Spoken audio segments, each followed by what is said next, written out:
एक किसान बहुत परेशान था। उसे अपने खेतों को सींचने के लिए पानी की ज़रूरत थी। इसलिए वह कई दिनों से अपनी ज़मीन के आसपास किसी कुएं की तलाश कर रहा था। इसी तलाश में वह घूम ही रहा था कि अचानक उसे एक कुआं दिखा। यह कुआं उसके खेतों से बहुत नज़दीक था, इसलिए किसान बहुत खुश हुआ। उसने सोचा कि अब उसकी परेशानी खत्म हो गई। यह सोचकर वह खुशी खुशी घर चला गया। अगले दिन वह पानी लेने कुएं पर पहुंचा। जैसे ही उसने कुएं के नज़दीक रखी बाल्टी कुएं में डाली, वहां एक आदमी आ धमका। वह किसान से बोला, यह कुआं मेरा है, तुम इससे पानी नहीं ले सकते। अगर तुम इस कुएं से पानी लेना चाहते हो तो तुम्हें इस कुएं को खरीदना होगा। यह बात सुनकर किसान कुछ देर रुका और फिर मन ही मन सोचने लगा कि अगर मैं इस कुएं को खरीद लूं तो मुझे कभी पानी की कमी नहीं होगी और न ही मुझे पानी के लिए इधर उधर भटकना पड़ेगा। फिर क्या था, दोनों के बीच एक रकम तय हुई। किसान के पास उतने पैसे तो थे नहीं, लेकिन वह यह मौका छोड़ना नहीं चाहता था। इसलिए किसान ने उस आदमी को अगले दिन वह रकम देने का वादा किया और घर की ओर चल दिया। किसान के लिए कुआं खरीदने का यह अच्छा मौका था, इसलिए वह इस काम में जरा भी देर नहीं करना चाहता था। घर पहुंचते ही उसने अपने करीबियों और दोस्तों से इस बारे में बात की और कुएं के लिए तय हुई रकम का इंतज़ाम करने में जुट गया। थोड़ी भागदौड़ और कोशिश के बाद आखिरकार उसने वह रकम जमा कर ली। अब वह पूरी तरह से निश्चिंत हो चुका था कि उसे कुआं खरीदने से कोई रोक नहीं सकता। जमा हुए पैसों को लेकर वह फिर घर चल दिया। उसे बड़ी बेसब्री से इंतज़ार था कि कब रात खत्म होगी और वह कुआं खरीदने जाएगा। इसी सोच में वह पूरी रात सो नहीं सका।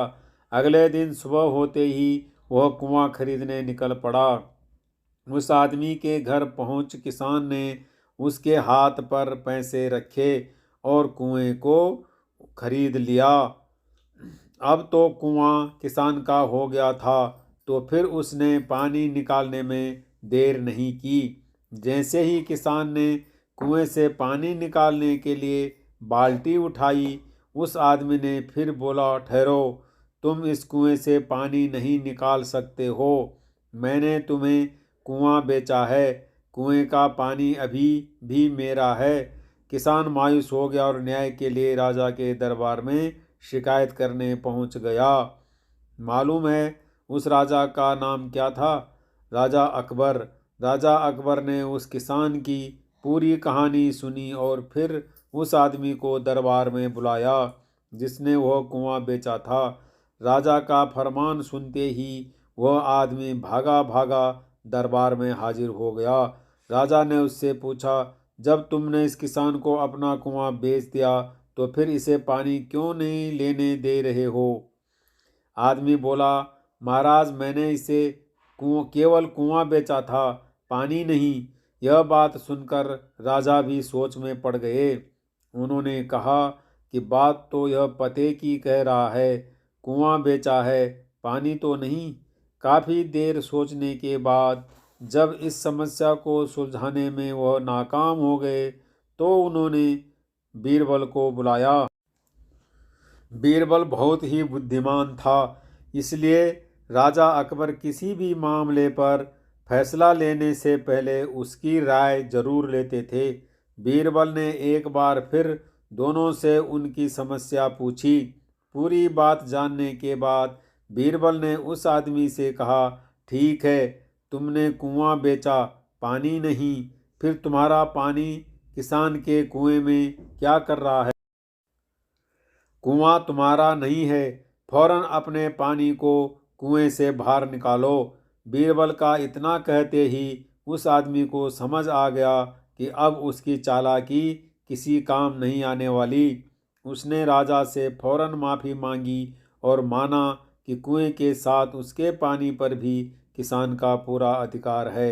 यह देखकर राजा अकबर ने बीरबल की बुद्धिमानी की तारीफ की और कुआं बेचने वाले आदमी पर धोखेबाजी के लिए जुर्माना लगाया।